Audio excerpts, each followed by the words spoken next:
안녕하세요. 오늘도 사연살롱을 찾아주셔서 감사합니다. 저는 올해 40 초반이 된 윤숙희예요. 매일 올라오는 사연을 들을 때면 시작이 자연스러운 것 같은데 처음 제 사연을 보내려고 컴퓨터 앞에 앉으니 생각보다 어려운 거네요. 그래서 말인데 서툰 글솜씨로 담담하게 써내려가는 지난 이야기를 끝까지 들어주시고 잘했다는 칭찬과 앞으로도 잘 살 거라는 격려 꼭 부탁드려요. 저한테 지금 제일 필요한 말이거든요. 흔히 10년이면 강산이 변한다는 말을 하잖아요. 저는 그 10년 동안 앙상했던 나무에 꽃이 피고 강렬한 햇살이 들어오지다가 서서히 하나둘 낙엽이 떨어지고 다시 앙상해진 숲의 모습에 신경 썼더라고요. 겉에서 볼 땐 알록달록한 옷을 여러 번 갈아입은 게 다인 줄 알았는데 숲 안으로 들어가 보니 가관이었던 거죠. 결혼 생활. 결혼이라는 테두리 그 모습에만 열중했던 게 이유라면 이유일 수 있는데 살기 퍽퍽하다 보니 그게 다인 줄 알았네요. 12년 전 저는 선배의 소개로 만나 6살 연상의 남편을 만나 결혼했어요. 성격이 내성적인 저와 달리 남편은 첫 만남에서부터 유쾌하고 따뜻했죠. 카페에 늦게 도착한 저에게 기다리는 동안 수키 씨 취향이 맞을 것 같은 책을 골라봤다며 제가 평소 좋아하던 작가의 소설책을 건네줬어요. 제가 그 작가를 좋아한다고 제 친구에게 미리 물어봤다더군요. 그 세심함에 마음이 기루었던 것 같아요.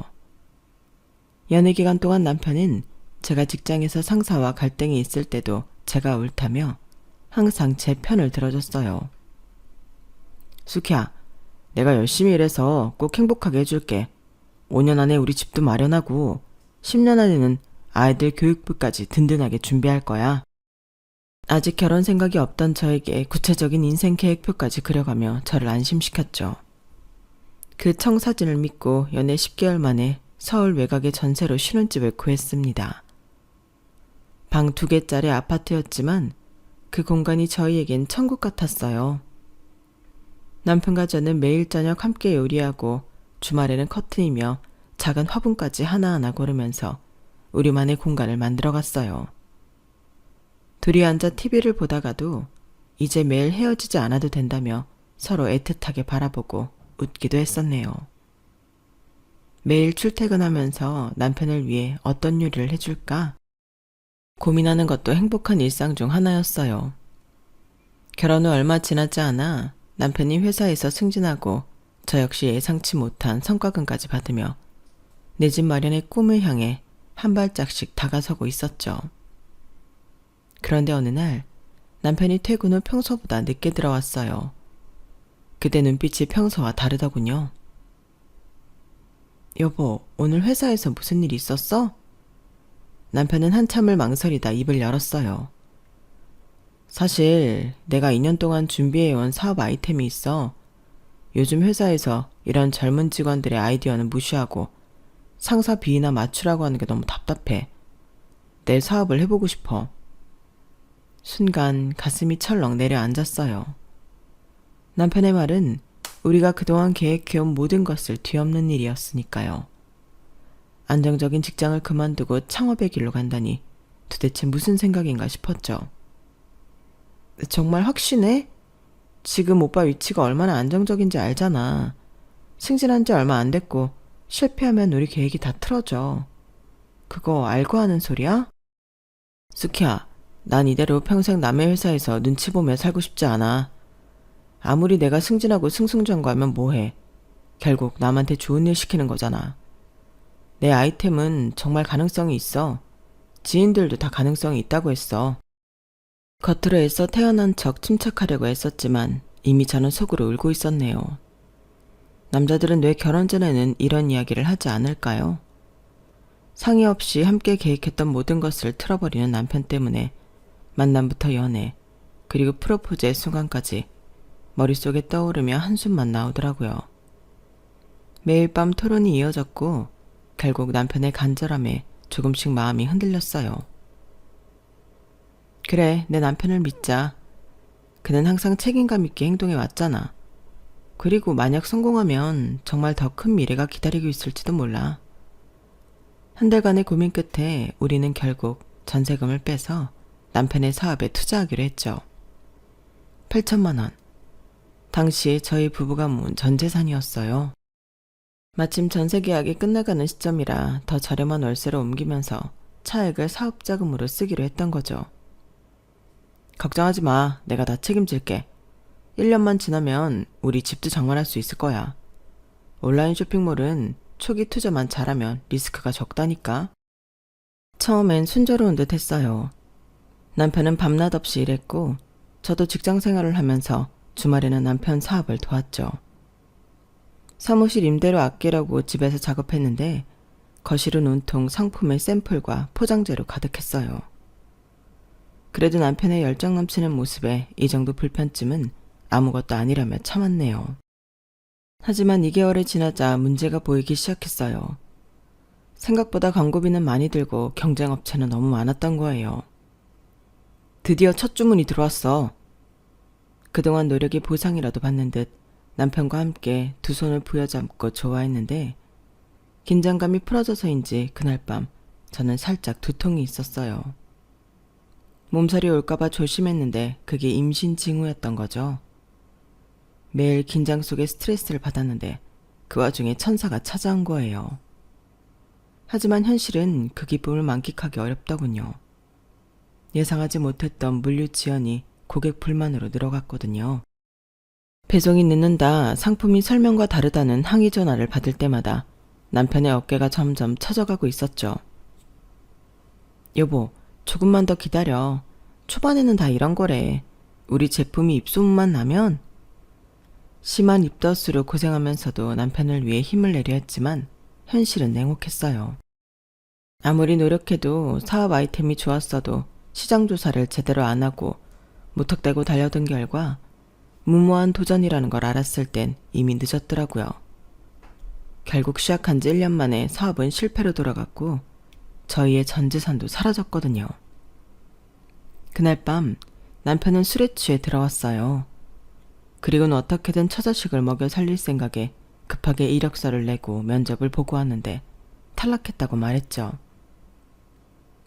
당신 결혼할 때 이런 남편 원한 게 아니었지? 술이 떡이 될 정도로 마신 것 같았는데 저를 보더니 미안한 듯 무심코 내뱉은 남편의 말에 저는 울음을 참을 수가 없었어요. 두 손으로 얼굴을 가리고 울던 중에도 뱃속의 아이가 걱정돼 억지로 감정을 추스르던 기억이 나네요. 그땐 정말 막막했어요. 집도 잃고 남편은 시리에 빠져있고 갓 태어난 아이까지 있었으니까요. 남편을 원망하고 싶었지만 스스로 무너져가는 모습을 보니 차마 그럴 수도 없더라고요. 내가 더 강해져야겠다는 생각뿐이었어요. 결국 저희는 시댁으로 들어가게 되었네요. 당시 저희 친정은 시골이라 서울까지 직장 다니기가 힘들었거든요. 시어머니는 우리 며느리 고생시켜서 미안하다며 눈물을 흘리셨지만 갓 태어난 아이를 안고 남의 집에 들어가는 기분은 말로 표현할 수 없었어요. 숙희야, 2년만 참자. 내가 다시 일어설 테니 나만 믿고 기다려줘. 남편은 다시 취업 전선에 뛰어들었지만 한번 경력이 단절되니 예전처럼 좋은 회사에 들어가기 쉽지 않더군요. 그는 자존심을 버리고 작은 회사에 입사했고 저도 일하고 싶었지만 몸이 약한 아이 탓에 육아에 전념하게 되었네요. 당연히 월급은 턱없이 적었고 그마저도 계약이 끝나면 몇 달씩 실업 상태가 이어졌죠. 여보, 우리 언제쯤 독립할 수 있을까? 현서도 이제 어린이집 다닐 나이고. 조금만 더 기다려. 지금 진행 중인 프로젝트가 잘 풀리면 보너스도 받을 수 있어. 그럼 전세 보증금 일부라도 마련할 수 있을 거야. 하지만 그 조금만 더가 영원히 이어지는 것 같더군요. 남편의 그 2년이란 약속은 어느새 5년, 8년, 그리고 12년으로 늘어났습니다. 그 사이 둘째도 태어났고 시부모님은 연세가 더 드신 만큼 우리 가족의 거처도 여전히 시댁이었으니까요. 어느덧 시어머니는 집안일에 손 하나 까딱도 안 하셨고 육아와 집안일은 모두 제 차지가 되었죠. 물론 시댁에 들어간 처음부터 그랬던 건 아니었어요. 오히려 시어머니는 첫 몇 달 동안 저를 많이 배려해 주셨던 기억이에요. 아마 결혼해서 잘 살 거라고 생각했는데 아들이 사업을 말아먹었고 가난아기를 안고 들어온 며느리가 불쌍했던 거겠죠. 현서가 울면 먼저 달려가 안아주시고 저보고는 몸조리 잘 하라며 당신이 아기를 보신다고 했던 모습이 아직도 눈에 선하거든요. 그 시절만 생각하면 지금도 마음이 아려요. 그때의 시어머니는 정말 따뜻했거든요. 이른 아침에도 저보다 먼저 일어나 아기 기저귀를 갈아주시고 제게는 몸보신한다며 끓여주신 미역국을 떠서 드시라고 건네주셨으니까요. 그렇게 산후조리 한 달을 고생 없이 보낼 수 있었는데 어디서 일이 잘못되었을까. 다 지난 일이지만 되돌아보면 가슴 시리게 아프고 따뜻한 기억으로 떠오르네요. 어머니, 정말 감사해요. 저 혼자였으면 어떻게 했을지. 제가 진심으로 감사 인사를 드리기라도 하면 시어머니는 손사래를 치며 따뜻하게 웃으셨죠. 무슨 소리야. 네가 낳은 아이가 내 첫 손주인데. 네 자식이기도 하지만 내 손주니 내가 도와주는 게 당연하지. 산후조리 잘못하면 나중에 몸고생 더하니까 쉴 때 쉬렴. 하지만 3개월쯤 지나자 상황이 달라지기 시작하더군요. 처음엔 미묘하게 느껴졌던 변화가 점점 뚜렷해지면서 제 따뜻했던 봄날도 그렇게 서서히 가을을 지나 매서운 찬바람이 부는 겨울로 가고 있었다는 걸 그땐 미처 알지 못했네요. 어느 날 아침 현서가 보채서 안고 있는데 시어머니가 주방에서 소리치셨어요. 숙희야, 내가 지금 나가봐야 하는데 빨래 좀 개놓으렴. 반일 멜래? 손주 볼래? 그러면 다들 반일 한다는데 내가 그 말이 무슨 말인지 알겠더라. 허리가 어찌 아픈지 몸을 숙이지도 못하겠어. 그땐 그 말이 서운하게 들리지 않았어요. 그만큼 많이 봐주신 덕분에 저도 빠르게 출산 전 컨디션으로 돌아왔거든요. 오히려 제 몸이 빠르게 정상 컨디션을 찾은 만큼 어머니를 힘들게 한 것 같아 죄송한 마음도 있었죠. 그런데 그런 일이 하루로 끝나는 게 아니더라고요. 아침밥 준비는 숙희 네가 하는 게 좋겠다. 이제 조금 있으면 애 이유식도 먹이고 밥도 챙겨 먹어야 하는데 해봐야 실력도 늘지. 안 그래? 그러시더니 또 며칠 뒤에는 그러시더라고요. 오늘은 청소기만 돌리지 말고 물걸레질도 좀 하고 그래. 청소기만 돌리니까 바닥에 먼지가 그대로잖아. 매일은 어렵더라도 2, 3일에 한 번은 물걸레질 해줘야 애 기관지에도 좋은 거야. 알지? 그렇게 하나씩 집안일이 제게 넘어왔어요. 남편이 출근하고 시아버지도 나가시면 집에는 저와 시어머니 그리고 아기만 남았죠. 처음에는 시어머니가 하나 둘 이유를 대시며 지시하는 일만 했는데 어느새 제가 모든 집안일을 도맡아 하고 있더라고요. 아침부터 저녁까지 빨래, 청소, 설거지에 아기 돌보기까지. 시어머니는 TV만 보시거나 친구분들과 약속이 있다며 외출하시는 게 어느덧 일상이 되더라고요. 제가 현서를 안고 청소기를 돌리다 보면 세탁기가 다 된 지 한참 지난 적도 있었어요. 그럴 때면 이런 말씀도 하시더라고요. 세탁기 다 되면 빨래부터 널어야지. 안 그러면 주름 다 생겨서 말라도 다림질 별도로 해야 해. 얼마나 귀찮아. 일을 2번 하는 거잖아. 다음부턴 꼭 세탁기 다 됐다는 소리 들리면 하는 일 멈추고 빨래부터 널어. 알았지? 이게 다 생활의 지혜야. TV를 보시다가 세탁기에서 빨래를 꺼내는 저에게 말씀하셨죠. 저는 청소기 소리에 정신이 팔려 언제 다 되었는지도 몰랐거든요. 어머니는 그 소리 다 듣고 계시면서도 당연히 당신 일이 아니라고 생각하셨던 거예요. 어느 순간 잔소리만 하실 뿐 절대 손은 대지 않으셨어요. 식사 준비를 할 때도 먹고 싶은 음식에 대해 말씀하시거나 간이 너무 짰다, 싱겁다, 훈수만 두셨을 뿐 도와주시는 일은 일절 없었고요. 한 번은 현서가 갑자기 열이 나서 밤새 안고 있었어요. 아침이 되어 녹초가 된 상태로 주방 싱크대에 쌓인 그릇들을 보며 한숨이 나왔죠. 도무지 움직일 힘이 나지 않아 어머니께 부탁드렸어요. 어머니, 제가 어제 현서 밤에 보채느라 잠을 잘 못 잤어요. 도무지 체력이 안 되네요. 청소기도 돌려야 하는데 죄송하지만 설거지만 좀 도와주실 수 있을까요? 시어머니는 TV를 보다가 저를 힐끗 쳐다보시더니 별것 아니라는 투로 말씀하셨죠. 에이, 내가 네 나이 때는 애 셋에 시할머니까지 모시고 살았어. 근데 고작 애 하나에 체력이 안 되는 게 어딨어. 요즘 젊은 사람들은 나약해도 너무나 약해. 그러지 말고 저녁에 현서 재우면 나가서 동네라도 한 바퀴 뛰고 오렴.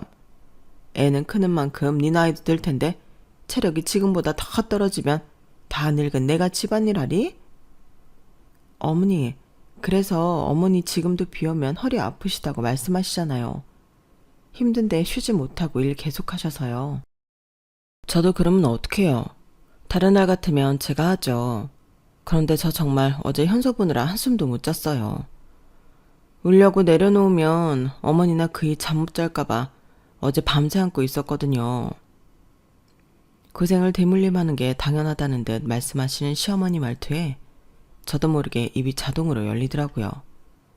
그리고 어머니, 지금은 예전과 달라요. 모시고 사는 게 어딨어요? 같이 사는 거지. 시어머니는 제 말에 놀라신 듯 눈을 동그랗게 뜨시며 저를 한참 쳐다보시더라고요. 평소 제가 대꾸를 잘 안 하는 편이었거든요. 시부모님 댁에 들어와 산다는 게 이유라면 이유였겠죠. 그러고 보니 그게 문제의 시초였는지도 모르겠지만요. 여하튼 지렁이도 밟으면 꿈틀한다고 더 이상은 안 된다는 생각이 들었던 것 같아요. 하지만 뛰는 놈 위에 나는 놈이 있다더니 시어머님이 딱 나는 분이셨네요. 어머, 너 지금 나한테 한 말이지? 지금 너랑 나 둘이 있으니까 분명 나한테 한 말 맞지? 나 놀라서 심장 벌렁거리는 거 들리니? 요즘 애들 나약하고 버릇없다 하더니 다른 집 며느리도 아니고 내 며느리가 그럴 줄 꿈에도 몰랐다. 두 눈 부릅뜨고 말대꾸를 다다니 말세야 말세. 세상에 어떻게 돌아가려고. 결국 시어머니는 거실 TV를 끄시더니 저 들으라고 큰 소리로 중얼거리시며 안방으로 들어가시더라고요. 어찌나 어이없던지 눈물이 찔끔 나오려다가도 어금니를 꽉 깨물게 만들었죠.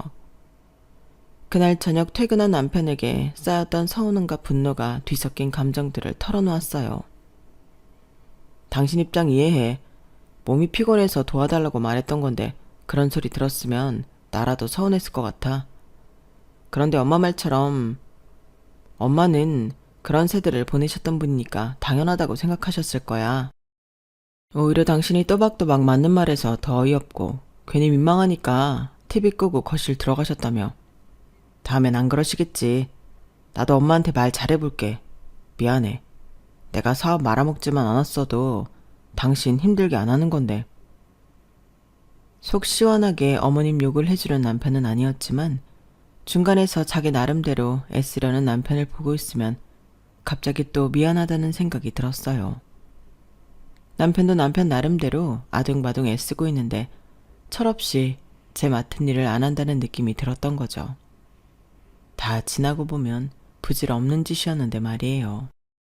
그러다 보니 시댁에서 시간은 한 해 두 해 흘러가게 되었고 독립은커녕 첫째가 4살이 되던 해 둘째까지 갖게 되었네요. 혼자는 외로울 것 같아서 하나는 더 낳고 싶었는데 그게 지금은 아니었어요. 하지만 삼신할매는 제 의사와 상관없이 선물을 주셨더라고요. 남편은 소식을 듣고 정말 기뻐했어요. 여보, 고마워. 우리 가족이 또 늘어나다니. 정말 기쁘다. 내가 정말 더 열심히 할게. 이번엔 정말 잘 될 거야. 나만 믿어. 하지만 임신 소식을 전했을 때 시어머니의 첫마디는 지금도 잊혀지지 않네요. 그래, 이번엔 아들이겠지? 내가 말은 안 했지만 우리 집안 대끈기는 줄 알고 내가 얼마나 조마조마했다고. 한 번도 아들을 낳아야 한다고 저에게 말씀 안 하셨기에 정말 놀랐어요.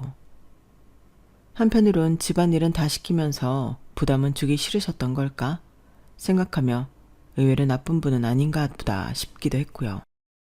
그러시더니 그날부터 아들 낳는 음식이라며 온갖 것을 저에게 먹이기 시작하셨어요. 쑥뜸을 뜨면 아들을 낳는다는 미신을 믿고 제게 쑥뜸을 강요하시기도 했죠. 임신 중기에 초음파 검사를 받으러 갔을 때 시어머니가 꼭 같이 가시겠다고 하실 정도였죠. 상별을 미리 알아야 한다면서요. 그러더니 의사가 화면을 보며 언니랑 사이좋게 지내겠다고 말했을 때 옆에 있던 시어머니 눈에 띄게 인상을 쓰시는데 놀랬어요. 그런 모습은 처음 봤거든요.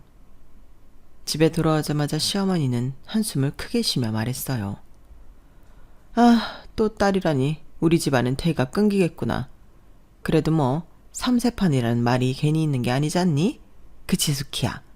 둘째 낳고 산후조리 빨리 해서 셋째는 꼭 아들 낳아. 미룰 것도 없어. 네 나이도 있는데. 괜히 노산이다 뭐다 속썩이지 말고. 알았지? 그 말을 듣는데 저도 모르게 감정이 폭발하더군요. 임신이라 예민한 시기였는지 아니면 그동안 혼자 집안일 다 하면서 쌓여왔던 분노였는지 지금 생각해봐도 갈피를 잡기 어렵지만요. 어머니, 요즘 시대가 어느 시대인데 아들이에요. 아들 있다고 잘 사는 시대는 아니잖아요. 건강하게 태어나면 감사한 거죠. 아직 뱃속에 있는 애 들으면 어떻게 하시려고 그런 말씀을 아무렇지 않게 하세요. 최대한 감정을 추스리며 말하려고 애썼어요. 병원이라 주위에 사람도 있었고 옛날 사고방식을 가진 분이시니 안 먹힐 거라는 걸 알았지만 제 생각은 꼭 말씀드리고 싶었으니까요. 무슨 소리야? 아들 있다고 잘 사는 시대가 아니라니. 그럼 나 죽어서 제사밥도 못 얻어먹고 구천을 떠돌라는 이야기니? 내 아들이 해주는 제사밥까지만 얻어먹으라는 거야? 네가 아직 젊어서 아들의 소중함을 모르나 본데 그러는 거 아니다. 너도 나처럼 나이 들어봐라. 아들 하나 낳을 걸 하는 후회할 게 뻔해. 그때 가서 이애미 말 들을 걸 후회하지 말고 내 말 새겨들어. 그러다 보니 어쩌면 당연한 이야기지만 시어머니의 산후조리 같은 건 둘째 낳았을 때는 기대조차 할 수 없었어요. 첫째 때는 그래도 한 달 정도 도와주셨는데 둘째는 아예 손을 놓으셨거든요. 남편에게 산후도우미를 부르자고 했더니 그 반응이 기가 막혔어요. 뭐? 산후도우미? 엄마도 계신데 무슨 산후도우미야. 남들이 보면 뭐라고 하겠어. 내가 엄마한테 잘 말해볼게.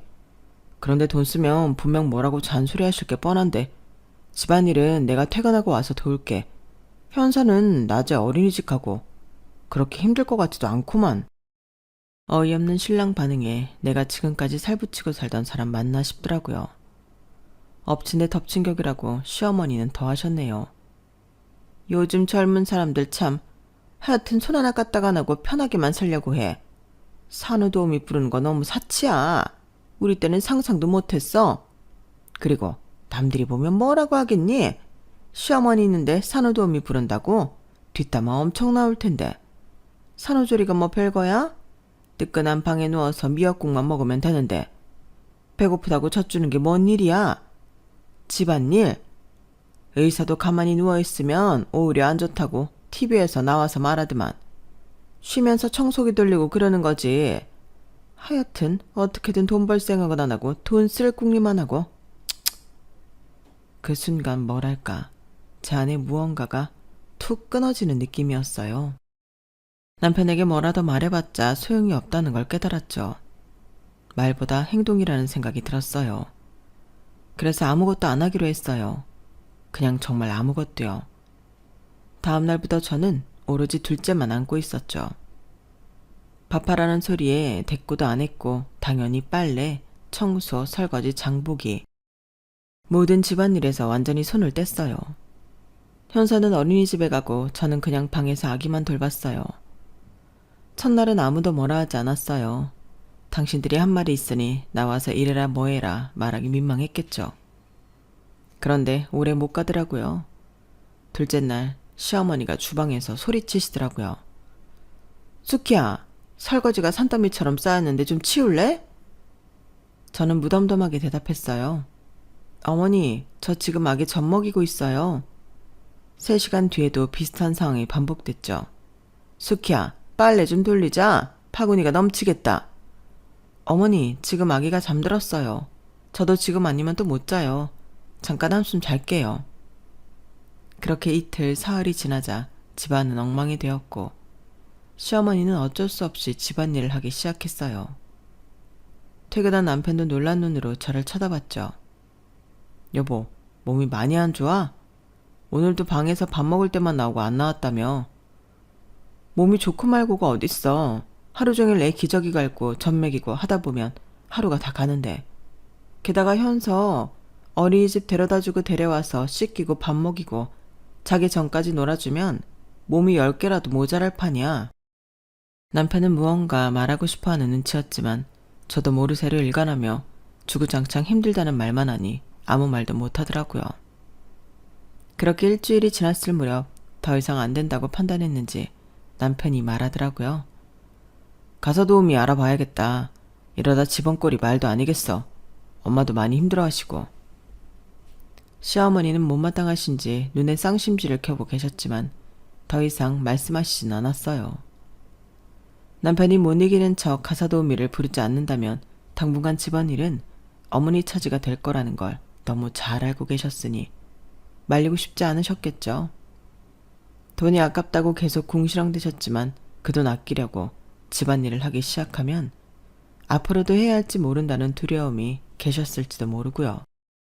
가사 도우미가 온 한 달 동안은 정말 천국이었어요. 온전히 아이에게만 집중할 수 있었거든요. 그동안 제가 얼마나 많은 일을 하고 있었는지 새삼 실감했죠. 도우미 아주머니도 그러시더라고요. 이 집은 일이 참 많네요.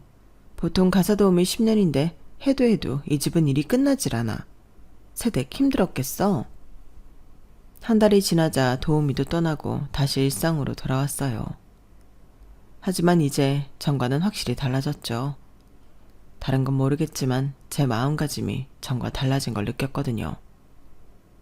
더 이상 혼자 짊어지지 않겠다는 다짐이 생겼으니까요. 무엇보다 더 이상 남편을 믿고 기다리면 안 될 것 같다는 생각이 들었어요. 시댁에 들어온 이후 재택으로 할 수 있는 아르바이트를 꾸준히 했지만 큰 수익은 없었죠. 그래도 조금씩 돈이 모인다는 생각에 밤새 잠을 줄이고 한 푼 두 푼 모았지만 이젠 집 밖에서 돈을 모아야겠다는 생각뿐이었어요. 시어머니는 제가 일한다고 낮에 나가기 시작하자 또 한바탕 잔소리를 하시더라고요.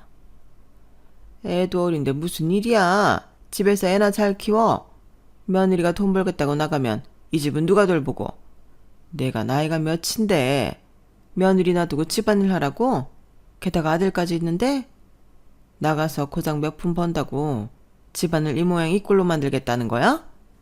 괜히 고생하지 말고 내가 아침은 간단히 토스트라도 준비할 테니 나머지는 원래 하던 대로 숙히 네가 해. 됐지? 이제 속 시원하지? 시어머니는 인심 쓰듯 말하셨죠. 하지만 저는 꿋꿋하게 밀어붙였어요. 남편에겐 우리들이 돈을 벌면 더 빨리 독립할 수 있다고 설득했고 시어머니에겐 요즘은 맞벌이가 대세라고 제가 벌면 용돈도 더 많이 드릴 수 있다며 어르고 달랬네요. 그렇게 본격적인 일을 시작했지만 경력이 단절되어 제대로 된 직장을 다닐 수는 없었죠. 낮엔 카페에서 알바하고 애들이 자는 밤에는 재택으로 문서 작업을 했어요. 주말에도 쉬지 않고 일했고요. 정말 눈코 뜰 새 없이 바빴지만 이상하게도 마음은 편했어요. 시댁에서 온종일 시어머니 눈치만 보는 것보다 차라리 일하는 게 낫다는 생각이 들었거든요. 물론 애들이 눈에 밟혔지만 언제까지 지금의 고생이 훗날 우리 가족의 행복을 찾아줄 거라는 믿음 하나로 앞만 보고 달리기 시작했네요. 시간이 좀 지났을 무렵 남편이 돈을 벌기 시작했지만 분가는 여전히 먼 나라 이야기더군요. 어느 순간부터 남편이 재산에 관한 이야기를 투명하게 하지 않았거든요. 여보, 우리 얼마나 모았어? 이제 슬슬 독립할 때가 된 것 같은데. 우리가 버는 돈으로 생활비 쓰고 엄마에게도 드리고 애들 교육비 내고 나면 얼마 안 남아. 좀 더 참자. 생활비 명목으로 어머님께 얼마를 드린다며 남편은 점점 더 재정 상태를 숨기기 시작했어요. 그때 깨달았죠. 내가 스스로 살 길을 찾아야 한다고. 그리고 더 악착같이 모으기 시작했어요. 그러다 우연히 남들 다 자는 한밤중에 카페 청소일을 알게 되었는데 생각보다 꽤 많은 돈을 벌 수 있더라고요. 쉬는 날이 없는 만큼 힘들었지만 11시에 나가 새벽 6시에 집에 올 때까지 쉬지 않고 일을 하면 가게 3군데는 고정으로 할 수 있었고 그 돈이 꽤 쏠쏠했어요. 친정엄마는 돈이 되는 건 제 수명을 깎아먹기에 그런 거라며 만류했지만 통장에 쌓여가는 잔고를 보면 위안이 되더라고요. 지금 다시 그때로 돌아가 할 수 있냐고 묻는다면 당연히 못한다고 할 것 같아요. 그런데 그땐 분가라는 목표 하나에 저를 갈아 넣어도 아쉽지 않다고 생각했던 것 같아요. 그만큼 절실했으니까요. 그렇게 어느덧 시계득이 들어온 지 12년의 시간이 흘렀더라고요. 갓 태어났던 첫째는 어느덧 초등학교 졸업을 앞두고 있었죠. 처음 1년엔 재택으로 50만 원도 모으기 힘들었는데 어느 순간 5천만 원, 1억, 눈덩이처럼 불어나더라고요. 종잣돈이 무섭다더니 절실했던 제 마음을 하늘이 알아주셨는지 투자했던 수익도 있었고 월급에서 한 푼도 쓰지 않고 고스란히 모았더니 분가해도 될 만큼 돈이 모였죠. 무려 5억이라는 돈 말이에요. 목표한 돈을 확인했을 때 그 느낌은 솔직히 아이들을 낳았을 때보다 더 짜릿했던 것 같아요. 더 이상 시어머니 눈치를 보지 않아도 된다는 생각, 나도 할 수 있다는 믿음, 세상이 다 내 것이 된 것처럼 기뻤으니까요. 시댁에 들어온 지 12년, 드디어 5억이라는 돈을 모았고 모든 계획이 순조롭게 진행되는 듯 했어요. 이제 남편에게 분가 이야기를 꺼내야 할 시간, 막상 말하려니 가슴이 쿵쾅거리더군요. 왠지 이야기를 개인적으로 꺼내면 또 후일로 미루겠지 싶어서 과감하게 저녁 식사 자리에서 말했어요. 여보, 그리고 어머님, 아버님, 제가 드릴 말씀이 있어요. 저희 이제 분가하려고 해요. 갑작스러운 제 말에 남편은 젓가락을 떨어뜨렸고 시어머니는 눈을 동그랗게 뜨셨어요. 뭐? 분가? 무슨 돈으로? 우리가 돈이 어디 있다고 그래. 그래, 당신 마음 알았어. 이따 얘기해. 이따 언제? 그게 벌써 12년이야. 그동안 내가 번 돈으로 전세자금 모았어. 이제 분가할 때 됐어. 시어머니는 숟가락을 내려놓으며 한숨을 깊게 내쉬었어요. 무슨 분가야? 이제 서로 좀 익숙해져서 샬만한데. 뜬금없이 무슨 소리야? 절대 안 돼. 시아버지도 눈살을 찌푸리셨죠. 한 집에 있으니 손주들 얼굴 매일 볼 수 있어 좋은데 가려거든 멀리 가지는 마라. 이 동네에서 살아라. 시어머니는 마치 못 들은 척하며 말을 이어가셨어요. 가긴 어딜 가? 못 들은 소리로 할게. 또 집안일 때문에 그래? 힘들면 일하는 사람 주위에 한 번이나 부르든가. 잘 살다 며느리가 시댁에서 나간다고 하면 쫓아냈다고 동네 사람들 말 나와. 요즘 일한다고 집안일도 설렁설렁하면서 이러는 거 아니다. 아니나 다를까 어느 누구도 찬성한다는 사람이 없더라고요. 그날 저녁 침대에 누워있는데 남편이 물었어요. 분가하면 어디로 갈 건데? 아직 정확히는 모르겠어. 그냥 우리끼리 나가서 살고 싶어. 12년 동안 남의 집에서 눈치 보며 산 것 같아서. 남편은 한동안 말이 없더니 한숨을 쉬며 말했어요. 알았어. 살고 싶은 동네 있으면 가서 집 봐. 마음에 드는 데 생기면 말해. 그때 같이 가서 볼게. 제 귀를 의심했어요. 아까 다르게 이렇게 쉽게 허락할 줄은 몰랐거든요. 아마도 남편도 분가의 필요성을 느끼고 있었나 봐요. 아니면 제가 진짜 독립할 거라고는 생각하지 않았던 건지도 모르겠고요. 그날부터 열심히 집을 보러 다녔어요. 첫째 아이의 중학교 진학도 고려해야 했기에 학군이 좋은 곳을 중심으로 알아봤죠. 인터넷으로 매물을 검색하고 휴일이면 부동산을 돌아다니며 집을 봤어요. 2주 정도 지났을 무렵 시어머니가 갑자기 물으셨어요. 그래서 마음에 드는 집은 구했니? 몇 군데 있는데 아직 모르겠어요. 큰애 중학교도 생각해야 하니까 더 복잡하네요. 시어머니는 고개를 끄덕이셨어요. 그래, 이사 계속 다니는 것도 일이니까 이왕이면 애들 학교도 좋은 데로 가는 게 맞지. 한 달이면 이사 가나? 집 구해지면 이삿날 잡아봐야 알겠지만 빠르면 한 달, 늦어도 2달이겠죠. 분가 안 된다고 하시더니 허락하시게요? 허락하고 말고 할 게 뭐 있냐? 네가 언제 내 말 들었냐? 내가 안 된다고 했는데 집 보고 다니고 있지 않냐? 하고 싶은 거 하는 상전 며느리니 어차피 분가할 것 같아 물어본 것 뿐이야. 속으로 웃음이 났어요. 미운 정도 정이라고 내심 시원 섭섭하신가 보다 생각했죠. 그러다 드디어 마음에 드는 집을 찾았어요. 초등학교와 중학교가 도보 5분 거리에 있는 아파트였죠. 남편에게 보여줬더니 좋다고 동의했고요. 그렇게 5억으로 전세 계약을 했어요. 오래된 아파트에 복도식이라 방도 2개고 남들이 보면 별것 아니라고 생각하겠지만 저에겐 어떤 궁전보다 근사하게 느껴졌죠. 계약금을 치르고 나니 마치 구름 위를 걷는 듯한 기분이었고요. 한 달이라는 시간을 어떻게 보냈는지 모르겠어요. 매일 콧노래를 부르며 손꼽아 기다렸는데 시간이 참 더디게 가는 느낌이었거든요. 그렇게 이삿날이 다가왔어요. 휴가 못 내서 미안해. 거래처 들렀다 가야 해서 일정을 맞출 수 없었어. 요즘 이삿짐센터 잘 되어 있으니 어렵지 않을 거야. 수고해. 혼자 이사해야 하는 게 내심 서운했지만 크게 개의치 않았어요. 어차피 제가 추진한 분가였으니까요. 그렇게 저는 마지막 짐을 챙기고 시어머니께 인사를 드리자 의외로 싱글벙글 웃으시더군요.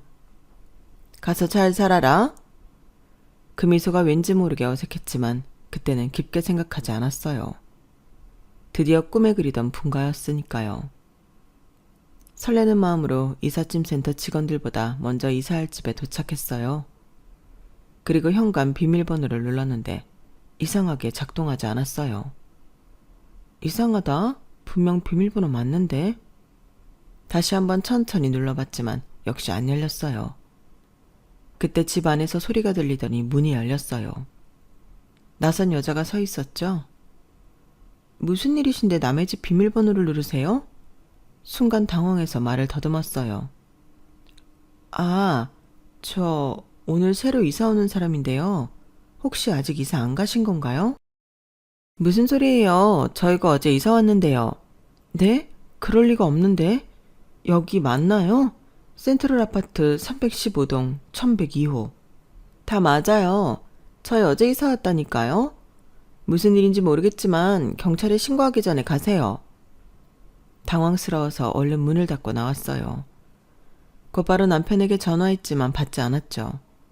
2번, 3번, 10번. 계속 전화했지만 남편은 끝내 받지 않았어요.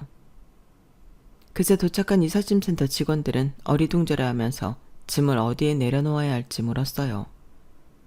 당장 짐을 풀 곳이 없었기에 일단 시댁으로 돌아가자고 했어요. 머릿속이 하얘지며 눈앞이 캄캄했죠. 시댁에 도착했을 때 현관문이 열려 있었어요.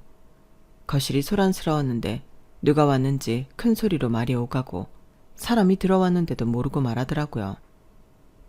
거실에 낯선 여자가 앉아 있었어요. 배가 남산만큼 불러 있었죠. 그 옆에는 제 남편이 앉아 있었어요. 시어머니도 함께요. 시어머니는 임신한 여자의 손을 잡으며 웃음을 짓고 계셨죠. 이게 다 인연인가 봐. 우리 집 대가 끊기는 줄 알았는데 이렇게 복덩이가 우리 집에 왔어. 이 얘기 뱃속에 우리 아들씨가 들었다니까. 내가 지금 죽어도 여한이 없네. 어떻게 쫓아내나 걱정했는데 내 며느리가 되려고 그랬나?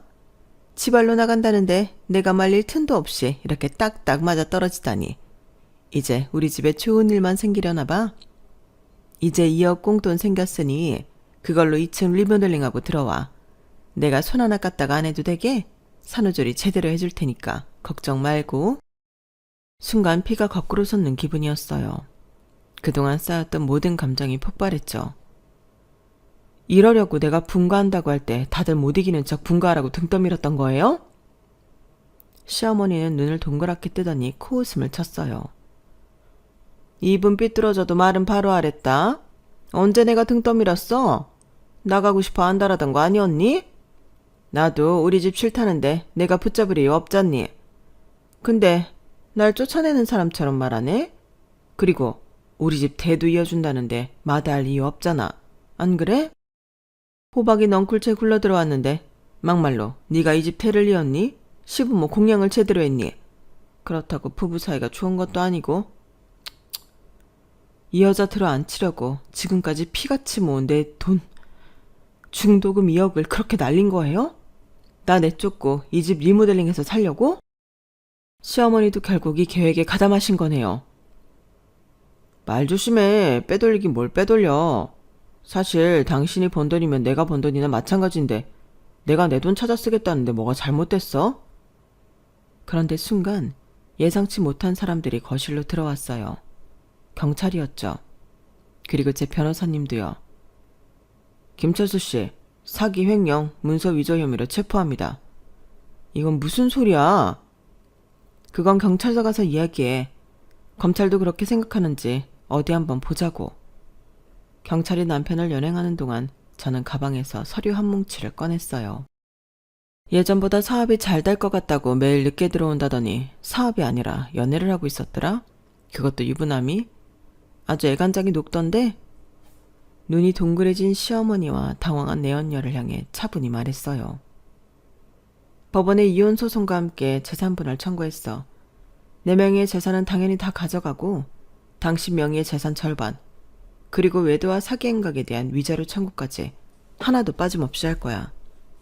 그리고 어머님, 민법 839조 2에 따라 혼인 중 육아와 가사노동에 대한 기여분도 인정받을 거예요. 12년 동안 무보수로 일한 가사노동자로서의 시간 가치도 계산해서요. 내연녀는 놀란 표정으로 자리에서 일어나려 했어요. 하지만 제가 손을 들어 제지했죠. 그리고 당신에게도 청구할 거야. 그러니까 돈 준비해야 할 거야. 시어머니는 시퍼렇게 변한 얼굴로 소리쳤어요. 이게 다 무슨 소리야? 어디서 헛소리를 짓거려? 어머님, 헛소리 아니고 사실이에요. 그나저나 저한테 줄 돈도 돈이지만 이사 준비 하셔야겠던데요. 이 사람이 사업한다고 몰래 이 집 담보대출 받은 거 알고 계셨어요? 이자가 꽤 밀렸던 것 같던데. 기한 넘기면 경매로 넘어간다는 소리도 있고. 시어머니 얼굴이 하얗게 변하시더니 뒷목을 잡고 그대로 쓰러지셨죠. 내연녀는 상황이 안 됐다고 생각했는지 황급히 일어나 도망치려다 넘어져 배를 부여잡았고요. 남편은 오해가 있는 것 같다고 말했지만 결국 경찰서로 가게 되었고 저는 변호사와 함께 그 자리를 떠났죠. 사실 저는 몇 개월 전부터 모든 것을 눈치채고 있었어요. 남편이 퇴근해서 이것저것 정리하는데 서류 가방에서 웬 초음파 사진이 한 장 나오더라고요. 이게 뭐야? 아, 회사 신입이 출산휴가 미리 쓴다길래 임신을 해야 출산휴가를 쓰는 거라고 말했더니 자기가 임신했다고 가져왔어. 회사에 둔 줄 알았는데 떨어져 가방에 들어갔나 보네. 하여간 요즘 MZ세대 무섭다니까. 그런가 보다 하고 별 의심 없이 그냥 넘어갔는데 며칠 뒤 남편이 넌지시 물어보는 거예요. 당신은 입덧 없지 않았어? 왜? 아니 그냥 TV 보니까 입덧 심해서 밥 못 먹는다는 여자들도 있던데 유난인가 싶어서. 그때 뭐지? 하는 생각이 들었어요. 왜 여자 촉 있잖아요. 애 둘을 임신했을 때도 궁금해하지 않던 입덧. 그걸 이제야 묻는다는 게 아무래도 이상했죠. 남편이 잘 때 차키를 몰래 가져와 블랙박스를 확인했더니 낯선 여자와 함께 차에 타는 모습이 찍혀 있었어요. 차 안에서 히히덕거리는 소리도 녹음되어 있었고요. 어이가 없었지만 바로 행동하지 않고 그때부터 차근차근 이혼 준비를 시작했어요. 변호사를 찾아가 법적 대응책을 마련했죠. 지금까지 살았던 게 억울해서라도 쉽게 이혼 서류에 도장 찍고 싶지 않았거든요. 그렇게 분가 준비를 하고 반격을 생각할 때 남편이 결정적인 순간을 제시하더라고요. 전셋집 계약을 하고 며칠 지나지 않았는데 부동산에서 전화가 왔거든요. 사모님, 왜 이사 안 해요? 아무리 그래도 계약금 5천만 원이 위 집 개 이름도 아니고. 그게 무슨 말이세요? 급하게 돈 쓸 데가 있어서 계약 파기한다며 오늘 남편이 왔다 갔어. 그런데 내가 아무리 생각해도 이건 아닌 것 같아서 집주인한테 말해뒀거든. 오늘 중 다시 계약하면 아무 일 없던 걸로 해준다고 했고. 어이가 없었죠. 아무리 자신이 번 돈이 아니고 사업을 하며 말아먹은 돈이 많아 돈 몇 천만 원이 우습게 보였나 싶었고요. 그리고 차분히 생각했죠. 그래, 갈 때까지 가보자고요. 그 사실을 알았던 저녁, 남편은 저에게 아무 말도 하지 않았어요.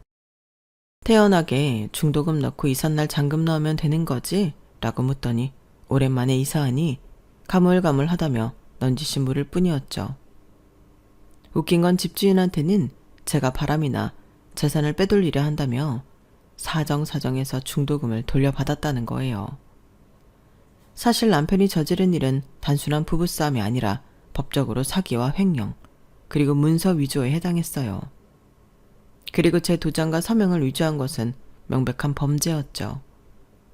변호사님의 조언대로 경찰에 고소장을 제출했고 확보한 증거를 함께 제출했어요.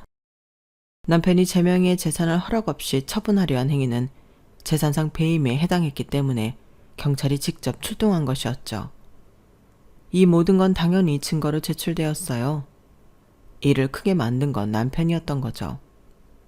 그로부터 6개월 후 모든 것이 달라졌어요.